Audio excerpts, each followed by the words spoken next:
Alright lads, with 1000 Year Blood War Season 3 wrapping up, I know a lot of people are wondering, one, when can we expect these characters in Brave Souls? And also at the same time, what characters can we expect to see in the year 2025, maybe even 2026? Because there are quite a few characters that we can get based off the new season. So within this video, we're going to be listing off all the characters that we can get from Season 3 of 1000 Year Blood War. But first up, before we do that, let's talk about when to expect Season 3 in Bleach Brave Souls. And I've been quite vocal about this, speaking about it whenever I can. For the most part, we should get Season 3 of 1000 Year Blood War added into the game July 2025, so during the 10th anniversary. We can use Season 1 as an example. Season 1 ended in December, and we only then started to see Season 1 characters added to the game July during the 8th anniversary. The reason is because TYBW plan characters 6 months in advance, and since they are now using the anime as material for the soul bombs and character design, strong attacks, etc., it does mean that they have to wait for the episodes to be animated, and that therefore means we won't see any character from Season 3 until the 10th anniversary. There's a very small chance we could see them around May time at the earliest, and that's definitely a possibility, but I would say the safest bet, the longest amount of time it will take for us to get Season 3 in Brave Souls is during the 10th anniversary. So with that in mind, question of the day, out of all the characters that we can get in Season 3, who do you think will be seen during the 10th anniversary? Whether that's part 1 or part 2. But with that out of the way, let's go ahead and look at Season 3 and break down episode by episode what characters we can expect to see. First up, Episode 1. Now, half of this episode is just a recap from Season 2, so characters that get a spotlight in this episode is Bankai Senjumaru. We also see the Elite Squad post Ausweilen, but judging by our most recent end of year banner, we've already gotten Bankai Senjumaru, and we're also likely to get the other Elite Squad members with their Quincy wings before Season 3 does start. But from Episode 1 alone, the only new character we can get here is Ichibei using his Futen Taisatsuyo. This will be a remake of the Speed Ichibei that we did get many years ago, and I'm actually looking forward to his summer animation considering the style the anime went with the black and white aesthetic. I think it's going to translate into a really cool soul bomb, and it'd be great if they can somehow include the dancing before the shrine into the character's gameplay, whether that's the end pose or a strong attack, I'm not too sure. But Ichibei is a guarantee. Now, alongside Ichibei, we do get Uryu fighting Senjumaru, and truth be told, Senjumaru herself does show quite a few different attacks here that you could probably even make a case for Senjumaru to get another character. I think that's stretching it a tad bit, but it definitely is a possibility if Caleb want to milk Bankai Senjumaru. But Uryu in particular does actually showcase a pre-Vostandig type of form. I would say this would likely have gotten a character if we didn't see the Vostandig like 3 episodes later. So chances are this form of Uryu we likely won't see.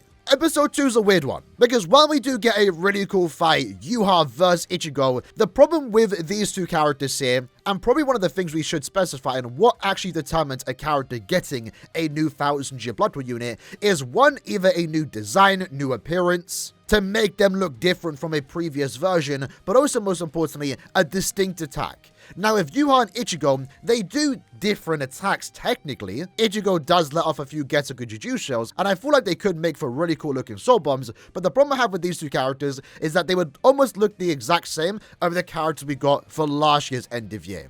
Even if by the point we get these, a year and a half, 2 years might have passed, but I just don't think any of these two characters would look different enough to really warrant a new character. However, if Caleb does eventually want to go down the route of making a versus character, so Ichigo and Yuha in the same unit, kind of like the double team mechanic that we haven't seen in quite a few years, that would be a good way to resell an Ichigo and Yuha that we basically already have in game, but still make it feel new and fresh because the characters would be together as one unit. Now, one character we could potentially see, and to be fair, this might be stretching it a tad bit, but we do have Yoruichi. She, again, does have a different design here. It would be a first for Brave Souls having Yoruichi in this outfit, and she also does one technique that could easily be the character's soul bomb. I'm not even going to try and pronounce this name, but it is this tag on your screen. I would say this would more so work as a mid-month unit, just to add a Yoruichi as we wait for the later Yoruichi that happens later this season. Definitely not a high priority character, but if they really want to stretch out these characters as we wait for Season 4 in the future, they could throw this character in one type of mid-month banner. Going into Episode 3. Now, in this case, not much really happens in this. This was more of a story-focused episode, which doesn't really translate into new characters. Just for the sake of it, though, this form of Jushiro, when he does let off Mimihagi, even if it doesn't make sense, I'd be still willing to see that in-game for Brave Souls. Likewise, we do get a flashback during this episode, and we do see past Jushiro and Shunsui briefly fight. If they really want to do these characters, they could treat it as a mid-month banner. We've seen Academy characters in the past. They definitely could make a banner out of this if they really wanted to. But going into episode 4, this is when we get one of our coolest characters that I know a lot of people are excited about for Brave Souls, Uryu's Volstaging. This character showcases a lot of abilities, and while watching the episode, I know every Brave Souls player thought, damn, that would be a really cool soul bomb. Damn, that would be a perfect strong attack too as a Vortex. The character itself showcases a lot. We're definitely going to see his character released during a big celebration, and for all we know, he could be released during the 10th anniversary. Likewise, what I said with Yhwach and Ichigo, Uryu does fight Ichigo here, but again, Ichigo doesn't really do much to maybe warrant another character, especially if he maybe gets one from the fight with Yuha in episode 2. Funny enough though, what might actually get a character from this episode is Ganju. Like I mentioned, the character itself does have a new design. Same goes for Chad, they do something. Even if it's one very brief attack, the firework attack that Ganju does do and the sand attack that he does do against Pineda honestly could maybe warrant a new character for Ganju. Again, maybe as a mid-month. Same goes for Chad, maybe at this point, same goes for Orihime. But other than that, we're really stretching it. The main star of this episode though is Uryu, and we're definitely going to see him hopefully in the year 2025. Onwards to episode 5. This episode is quite the slow one, but 2 characters do get the spotlight here. First up, we have Aizen. So finally, we're about to get a new 1000-year Blood War Aizen. In general, just a really good Aizen, right? Because I feel like it's safe to assume this will be an end-of-month Aizen. Again, could release during the anniversary, could release for this end-of-year banner. Who actually knows? But it's kind of funny because this Aizen would be a remake of our previous Aizen.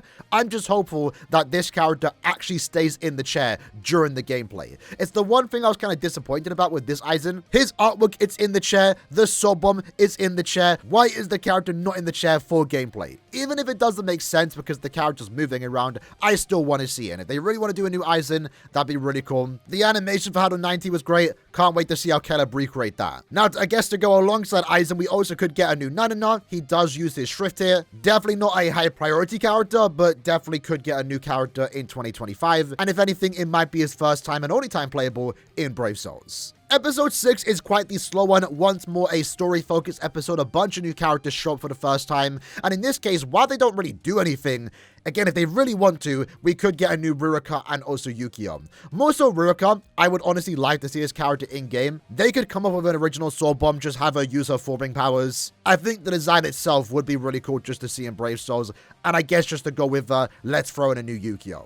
Going into episode 7, though, this is definitely an exciting one. Similar to Ruroka, Grimmjow does show up, likewise Neliel. They haven't done much just yet, but if Caleb do want to get these characters out before their big moments in Core 4, this will be a way just to give us a new Grimmjow and also Neliel. But the start of the episode is the new Bankai Ranger that I know once more a lot of us are excited about, especially because the last Bankai Ranger that we did get is a Brave Battle character. I know a lot of people, myself included, after we saw this episode, we were kind of happy that the Ranger we did get was Brave Battles, because that means hopefully this sets up a new powerful broken SP Bankai Ranger.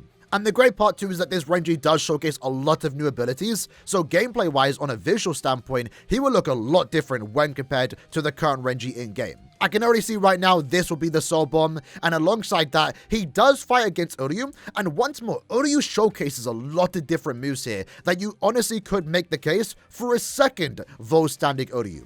I honestly do not see that happening, maybe later on, a year after the first Uryu comes out. But Brave Souls is limited on the amount of attacks that you can do, even with the EX attack allowing the character to have an additional one. While yes, he has enough moves to warrant 2 characters, will he get 2? I don't think so. But going into episode 7, what we can get here, of course, is Pineda. Now, this shouldn't be his first time playable. We should be getting Pineda with his Quincy wings based off of the Season 2 finale. And I'm really not sure how they are going to make this character playable, but I definitely do believe they will. And this will be the big hand Pineda. If anything, it might be a small hand for the character's gameplay, but when you actually activate the Soul Bomb during the animation, you see the big hands. Maybe the 3 hands, for example. Like I said, I'm very curious to see how this character is going to be made, but Pineda is definitely going to get a new character based off of his Season 3 appearance. And obviously, with that, we are also going to get a new Mayuri. He has a whole new design after he takes off the sunflower outfit, and he also does showcase a new Bankai. So this one would be a direct remake of the Mayuri that we did get back in 2019. And there's obviously one more character to come from this, but we'll talk about that in a second. Because episode 9, we have one of the bigger fights of the season, a new Shunsui Bankai. Very excited for that. Very well could be seen during the 10th anniversary. Definitely one of my more anticipated characters for the year. And alongside him, we are also likely going to get a new Volstaging Lige. Now, like Pineda, granted, we should get a base Lige with the wings. So what I assume here is that we aren't going to get Lige based like this from the fight with Shunsui. The base character, the one we can actually play with, I assume is going to be directly start in the Volstanic form,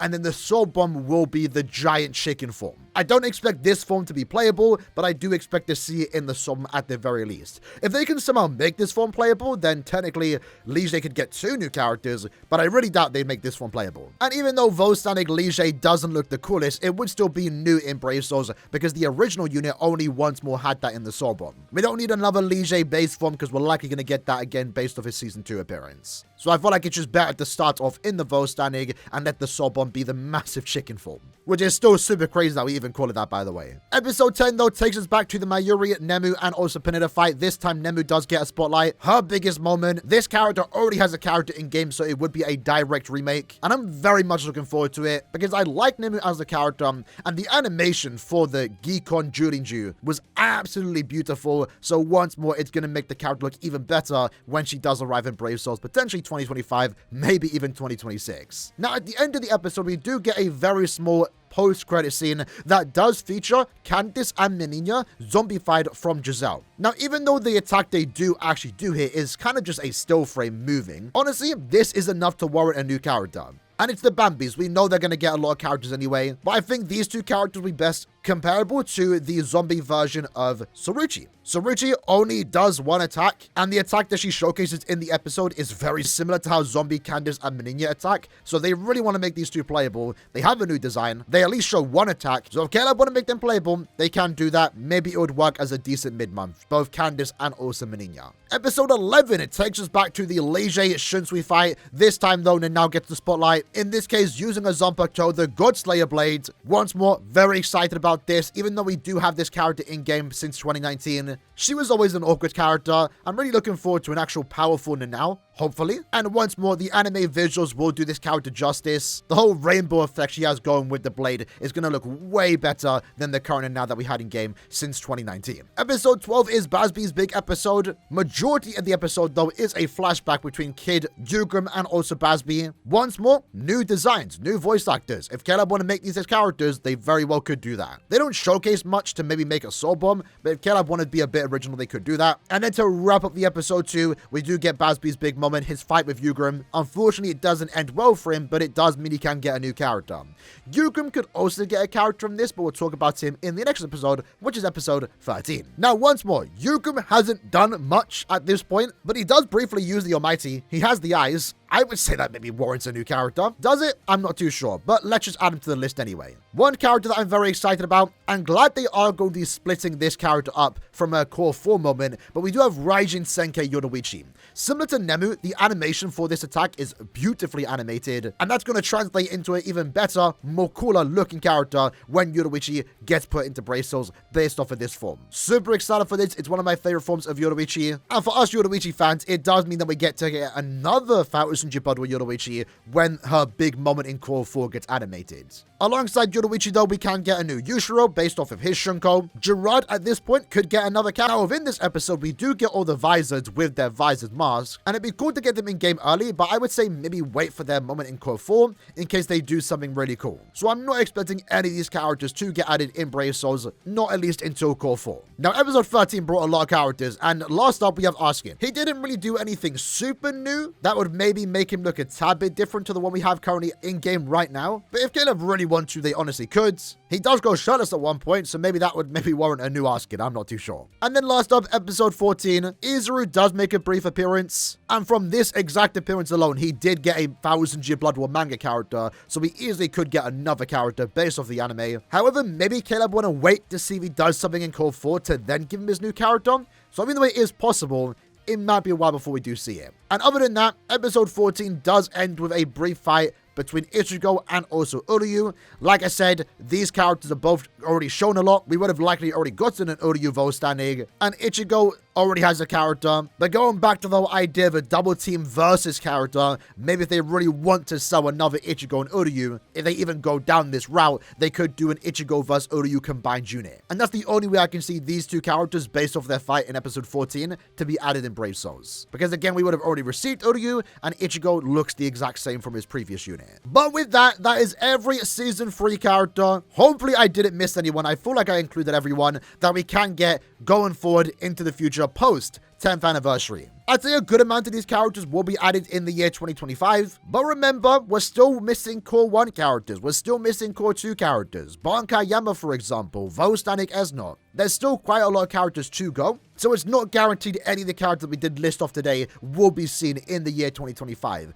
I'd say the most exciting ones like Uryu's Volstanik, maybe the new Bankai Renji, Shunsui's Bankai for example, will likely be seen during big celebrations like end of year or anniversary, but there's still a lot of characters in Core 1, Core 2 missing, there's a lot of characters in Core 3, and remember these characters have to last us until Core 4, which at this point we don't even have a date. So depending when the anime does come back, we likely won't see Core 4 characters till late 2026. So Caleb have to make the remaining characters from Core 1, the remaining characters from Core 2, and all of Core 3 characters last until we can get Core 4 characters, which at the earliest might be like September 2026. Just my speculation though. But with that said, hope you guys enjoyed the video. In the comments below, let me know what character you're most excited for. For me, honestly, Raijin Senkei Yoruichi. That's what I'm right now saving my special move sources for. Hopefully she's a good character, and hopefully it doesn't take too long for her to get added in Brave Souls. Hope you guys enjoyed the video though. See you guys next time. Take care, and peace.